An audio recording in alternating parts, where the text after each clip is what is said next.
this would have been over. That's all they want me to do is destroy my own brand. They want me to calm down and shut up and sit down. And, you know, I get so much satisfaction from being annoying to my enemies that I refuse.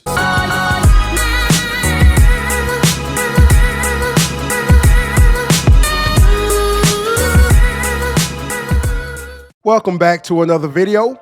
And this time, we have none other than the man himself, the legend, the troublemaker, the man who's on everybody's lips, the most Googled man in the world, Mr. Controversy. Yes, Andrew Tate. I know, hold the applause until the end, because I know it just saying his name probably got under some of y'all's skin. I know, I do that sometimes. But when we look at the facts and when we look at how things really are when it comes to the male and female dynamic in dating, marriage, whatever it is, even friendships, the truth is the truth. And that's exactly where we go to. We aim to go towards the truth. All the lies that are being told, all the lies that you've been told, I'm sorry to say that it's your fault if you believe it. It's your fault. Because when I believed some of those lies, it was my fault. I had to actually get out of that mindset. I had to get myself out of that mindset of believing everything that I was told, everything that I was spoon-fed. Yes, and that's exactly what they do. They quietly spoon-feed you everything that they want you to believe. Most of your views aren't even yours. They're not. And so many people hate Andrew Tate. For what reason? I don't know.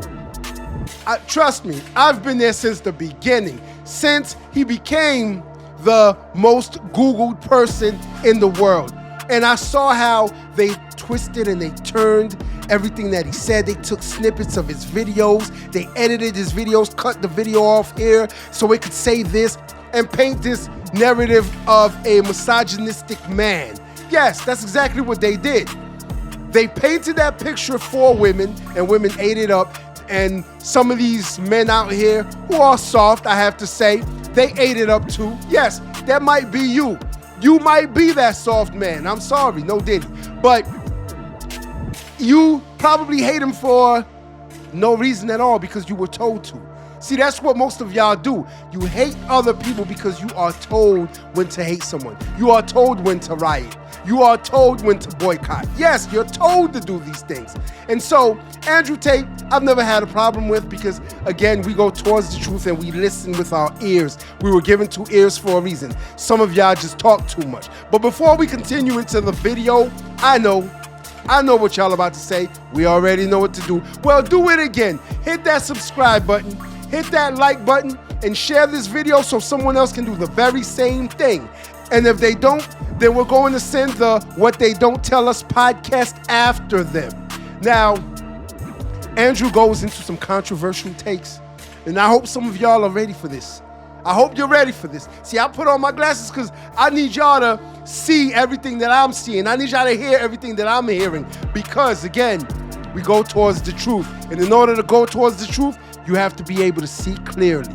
So without further ado, let's get into what this man has to say. I would have just stood up and cried and said, I'm sorry from the Romanian prison. All of this would have been over. That's all they want me to do is destroy my own brand. They want me to calm down and shut up and sit down. And, you know, I get so much satisfaction from being annoying to my enemies that I refuse. I'm as stubborn as they come. And I'm going to talk the way I want to talk. And I'm going to say the things I think the way I think them. And I guess it is a side effect of success, because we talked about how saying things obnoxiously is masculine. It's actually a sign of success where people talk about f you money, but you can have a f you personality and a f you attitude. I don't need anybody to really like me, and I don't need anybody to talk to me, and I don't need to talk to anybody. So I have this, I'm very open and honest about the way I think about things, and I say them exactly how I think them, and sometimes if they aggravate or antagonize people, I enjoy that because it allows me to read their emotional leakage or get a read on them as an individual. If I meet somebody and I sit down and I say something and they lose their mind, well, then I know they're an idiot. Like, you don't even, this is the first time you've ever met me. How can my words control your emotionality to the point where you're now genuinely upset? You're an idiot. If I sat down with somebody and they said something racist to me or something horrible to me, or they said I was a human trafficker, I couldn't care less. It doesn't matter to me because I don't see their opinion as important. But when I sit down with people and I say something which is not only true, usually hilarious, and people lose their mind, well, then I just know they're clowns. Because that is the primary objective of the Matrix in the first place, is to elicit emotional leakage and emotional attention from people who have no vested interest in the subject at all. I mean, they can get people emotionally riled up over subjects they don't even understand or know. This happened recently with the Houthis. It was funny. Before Trump started bombing the Houthis, I noticed the news was talking about the Houthis all the time. We have to get the Houthis, the Houthis, the Houthis. And everyone's walking around going, yeah, we have to get the Houthis. I'm like, you didn't even know who the Houthis were 3 days ago. You didn't even know where Yemen is. But they could just make you dislike these people so they can murder them en masse. How do they do that? Because they can emotionally affect you. I can't be emotionally affected. So why do I talk the way I talk? Well, if I walk in a room and I say something and 7 people end up emotionally affected, well, then I know they're dipshits.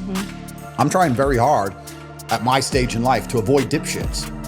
So I don't really see any of the negative from speaking the way I speak, because I don't really need to be liked. I wouldn't be this way in corporate because I couldn't, but I don't need to be in corporate, so I'm okay, you know? So I guess it's just a life decision I've made. We talk about, don't want to swear in front of a woman, but F you money. It's an F you personality. This is what I think. This is how I say it. If you don't like it and you don't talk to me, you lose. I don't lose anything. You lose. So I guess that's how I go around, and that's how I speak. So you talk about the Matrix. I know what you mean by that, but just for the sake of my audience, let's walk them through that. What is the Matrix, and what do you teach young men? Yeah, so society as a whole, and although the Matrix is evil, in many ways it is necessary, but society as a whole has to be controlled and constrained.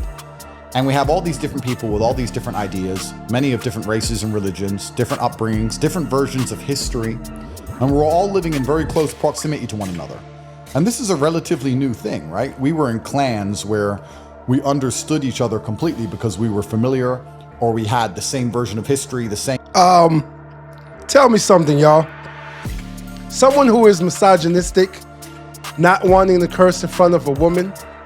Now, you have to think about this also. They have interviewed several women that actually know Andrew Tate, and guess what? They all had nothing but great things to say about him. See, I didn't say they had nothing but good things to say. They had nothing but good things to say about that man.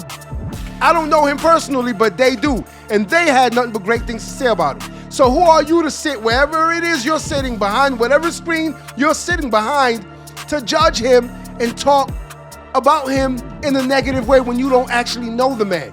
You only know the snippets that you were shown. See, a gentleman will not curse in front of a woman. They just won't. You want to know why? Because when you were younger, you were told not to as a man. You were told to respect what? Women. That's showing a level of respect to women. So him not cursing in front of that woman right there is what? That's showing her a level of respect. But wait. Let them tell it. He's misogynistic. He's a misogynist. Yeah, that's exactly what he is. Some people don't even know what the definition of misogyny is. It is the hatred of women. Now, does this man sitting across from a beautiful woman look like he hates women? I think not. Stories we were raised on, even in the 80s and 90s, even when I went to school. I'm an old man now, but when I went to school, everyone talked about the TV show the night before. Everyone watched the same TV show that day. All the kids did. Time. At the same time. Show. That's right. I was part of that. That's right. But now there's Netflix and the internet. I'm sure none of that exists anymore. So we're not bound together by anything. Right. So the Matrix is a false version of reality, which they're constantly purporting into the population, trying to keep everything together, trying to keep all of these different people with all these different ideas functioning as a cohesive society. And different countries attempt it in different ways. But effectively in the West, what they've decided to do is just endlessly lie to us. And the version of reality and the version of history, especially, that we've been told is a lie. The institutions that we're told to believe in are corrupt. The education system is corrupt. The medical system is corrupt. The judicial system is corrupt. You name a system, it's corrupted. All of them are. And we're told inside of the Democracy is a scam as well. Well, democracy's corrupt. The electoral system's definitely corrupt. So we're told that. Yeah, we're told go to school, work hard, get a degree, you'll get a job, you'll end up rich, save for your 401k, don't worry about your pension, you're gonna own your home one day, vote for your candidate, it really matters, and you're gonna be a happy citizen. And it turns out every single part of that is a lie. And that is the Matrix. And the reason I call it that is because of the movie. In the movie, that Neo is living in a false version of reality, which is very separate and different than the real reality, just to keep him placated so that his body heat can be harnessed by the machines. And that's effectively what the governments of the West are trying to do now.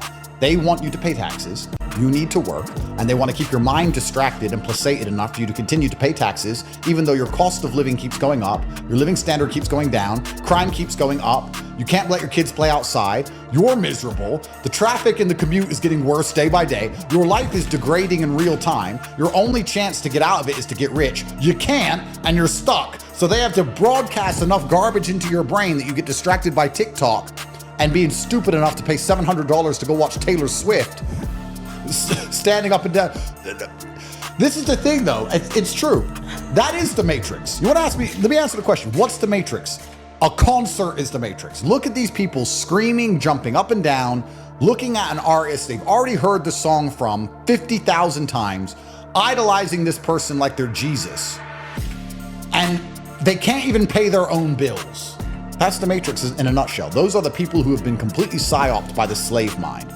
You are allowing yourself to be distracted with bread and circus garbage as your actual life and the things that matter crumble around you. Is it dangerous for both men and women alike? And how do people, like you say this, and then they're gonna be like, how do I get out of it? Well, first you have to be aware of it. That's the first thing. And the second thing is not everybody can escape. And when I said earlier about the Matrix, how it is evil, but it is necessary, if everybody understood what's going on, then there'd be a new version of society. And would that new version of society be better? I don't know, because it'd be very chaotic. You'd have to find something else, something new to bind everybody. Perhaps we could come up with something which was more based on integrity and truth. That's a good idea, but ideas and application are not often the same. So when I speak and I say these things, I think 1 in every 10,000 people understand me. Now, I'm sorry to say that everything he just said is so true. If you don't believe me, look at your own life. Yeah, look at your existence. What are you going to do when you wake up in the morning? Exactly. What are you going to do on your way to work? Exactly. What are you going to do at work? What are you going to do on break? What are you going to do after work? What are you going to do once you get home? What are you going to do before bed? The very same thing, and then what? Repeat. Yeah, you're on repeat. You are on repeat, and the only way for you to escape it is to get rich. And that is the hardest thing to do. They make it hard for you to get rich because you must remain in this constant state of repetitiveness, and you repeat the same things over and over and over again. Now, how do they get you to do that? They tie a phone to a string on a stick. You've seen the picture. You know where I'm going with it. And they dangle it right in front of you like the carrot in front of the donkey. Yes. And you are just constantly chasing that screen. That's what your phones are. That's what your tablets are. That's what the TV is. You're constantly chasing that screen because everything on that screen is what you want. And you can't get it because they make it impossible for you to get it. Just like the nice car, just like the nice clothes, just like the nice jewelry, just like the big house, the pool in the backyard, the big picket fence, just like the family you want. Most people can't even get that anymore. You can't even create a family anymore. Crazy, right? Right. So they make it so hard for you to achieve these things that what? They have to keep your mind occupied so that you're not thinking about these things, so that you're not saying to yourself, wait a minute, I'm being cheated here. Something is not right. What is really going on? Society tells me that I need to go to work every day, work hard as a man, as a woman, and I should be happy, but I'm not. I am sitting in my house by myself, alone, miserable, watching TV, watching the latest show on Netflix. Yes, that is most of the population's existence. That's exactly what you're probably doing right now, or you were doing before you started watching this video, of course. Thank you for watching. But This is what the Matrix truly is. And that's why he uses that metaphor to explain the state of the world, especially when it comes to how people idolize these superstars, how people idolize these celebrities and go to these concerts and stand in front of a celebrity who is standing above them, and they idolize them as a god. Yes, that's exactly what they're doing. And they've heard the song already, and they bought the tickets and can't even afford to buy a meal or put gas in their car to go to work the next day. See, this is the world that we live in.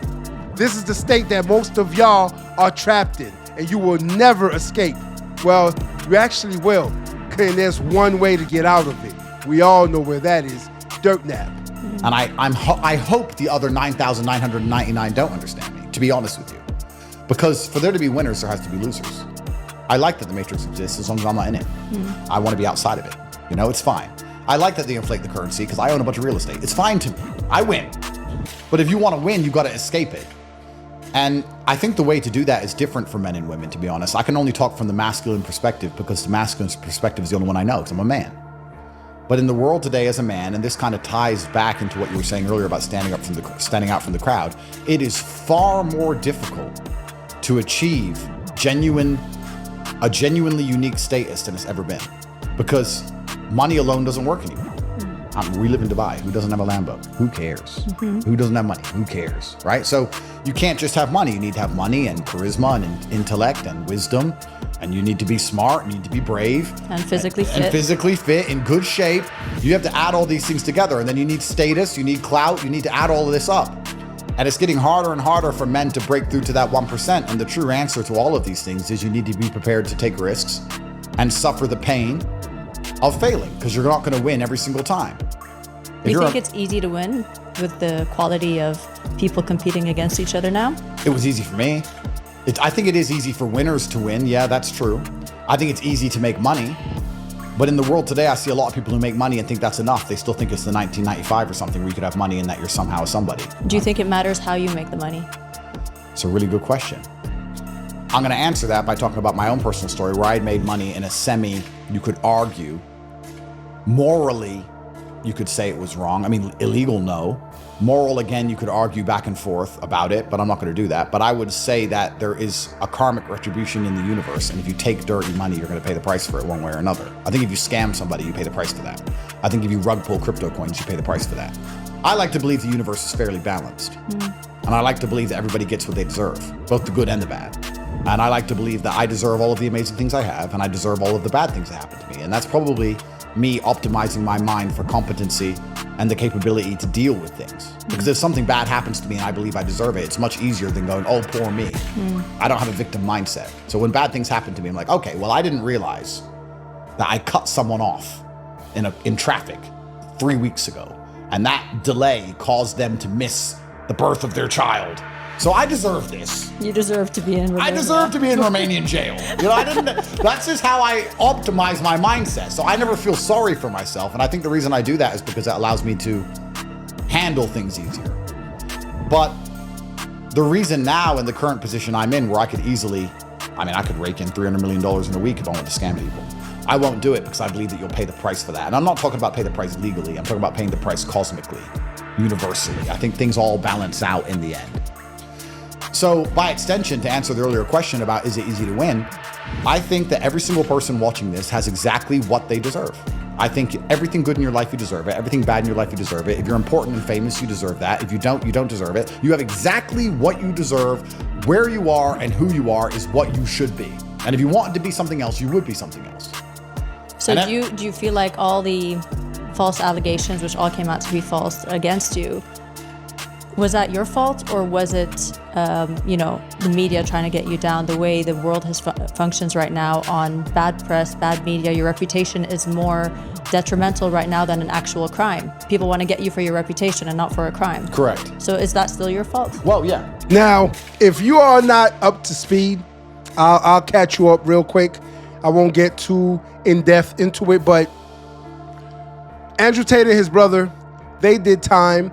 They were actually arrested around the COVID period, and they stayed there for almost a year in a Romanian prison. and they were arrested under allegations of trafficking. Yes, they were said to have trafficked some women. You had 2 women that came out, and they were alleging that they were actually at a house party with the Tate brothers, and they were not allowed to leave. But there were video evidence where the ladies were allowed to come and go onto the compound as they pleased. And one of them happened to call her boyfriend, or her boyfriend called her, and he asked her where she was. And of course, she got so nervous. She didn't want him to find out. She didn't want him to know what was going on, that she told him that she was trapped. She was being held inside of the Tate brothers compound. And so that boyfriend does what? What any superhero does, or simple hero. He calls the Romanian police. And the Romanian police, they basically come and get the Tate brothers shortly after. They put them in jail. They served quite a while. They almost served a year, if not up to a year in there before they were released. And they are actually still undergoing trials and tribulations when it comes to this. It's like it never will end, it never will stop, because they truly want to get the Tate brothers some way, somehow. And the only reason why is because, as Andrew Tate just stated, he is not in the matrix anymore. He is outside of it. So he has enough money and influence to do as he pleases. See, that is the only way for you to escape the matrix, is for you to get outside of it and get enough money, enough wealth, so that you can't be silenced.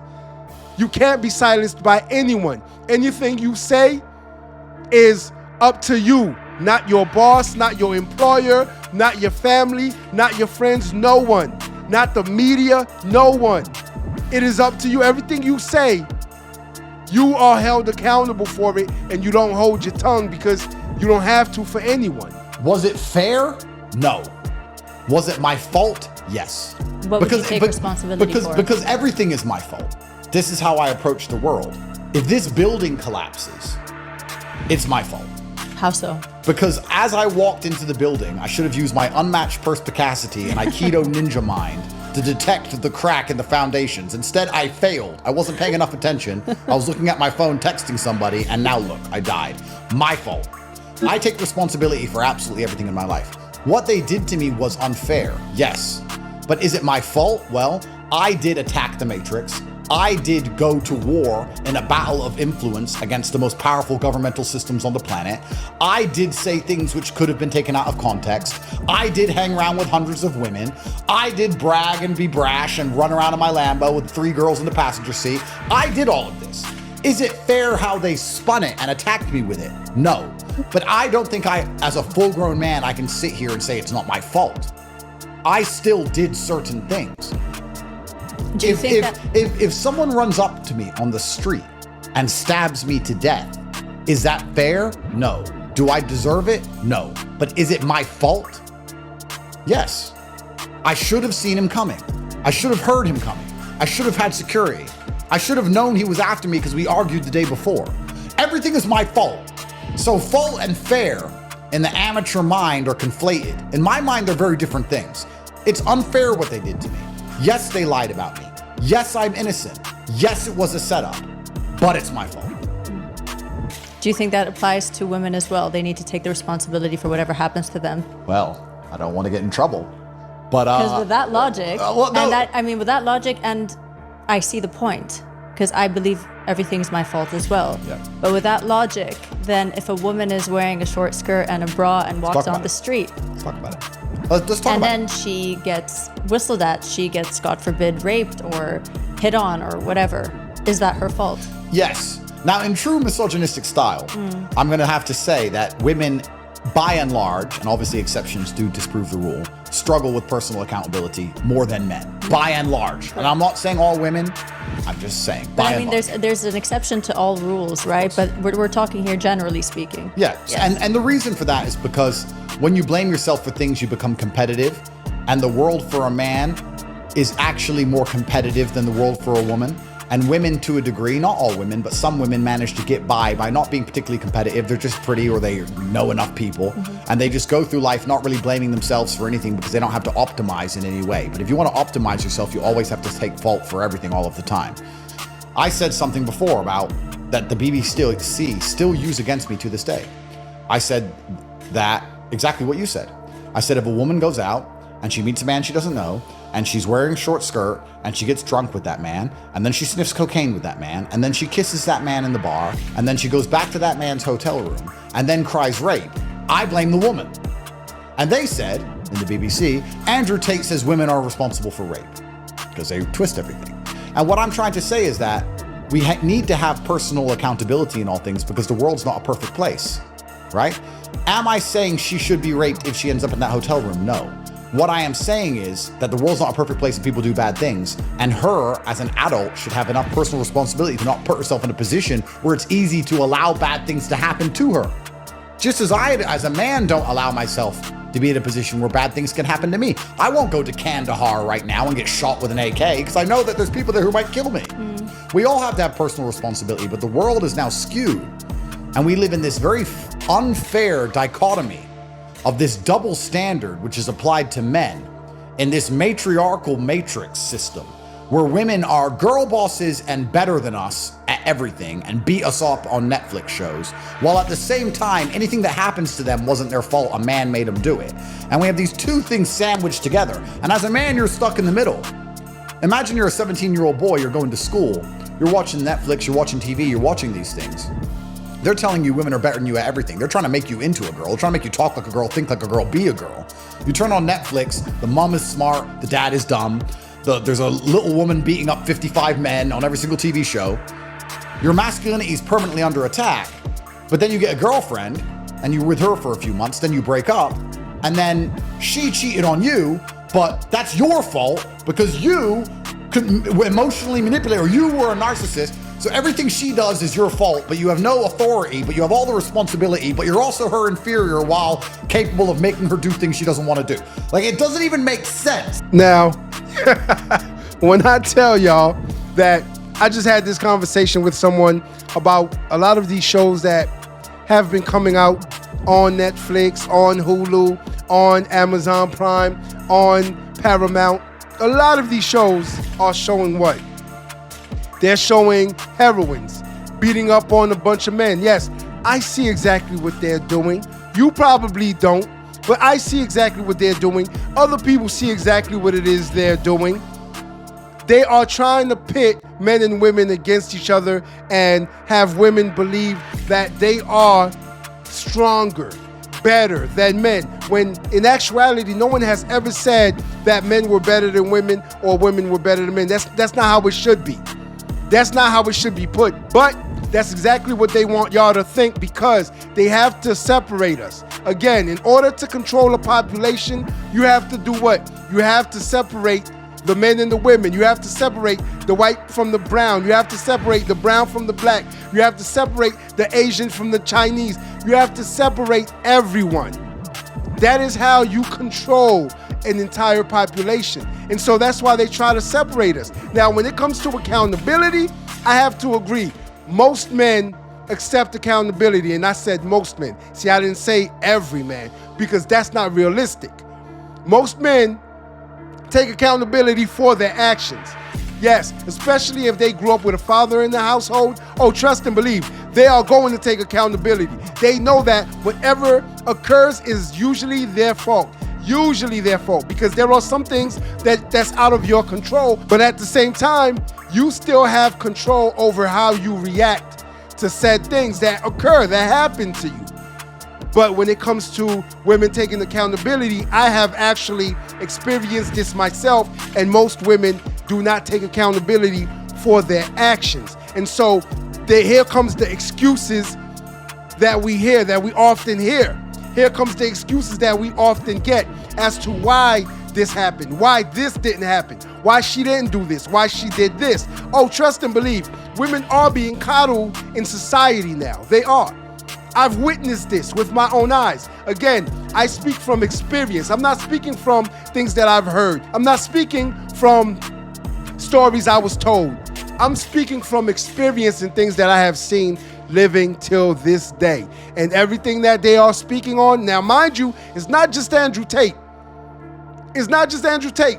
This young lady, she also sees it. She's also putting in her 2 cents because she's experienced it too. And the thing that I do love about her is that she looks like a person who takes accountability for her actions, and she knows exactly what kind of world we are living in, and she knows the type of privilege that she as a woman has. I think this double standard as well of how they're raising women and men these days to believe that women are taking the place of men and there are no men and you should emasculate yourself a little bit so that there is equality, right?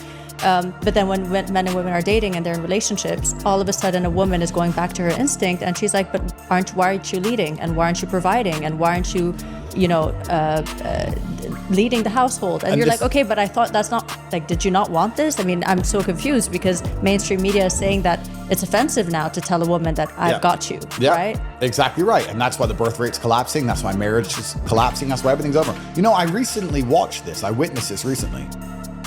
We're talking about how, and we can actually talk about this from a biological perspective, because we talk about how women don't want to take accountability for things. But one of the reasons they get away with that is because men, by and large, as a society, allow women to get away with these things. Yeah. Because we are programmed to protect women.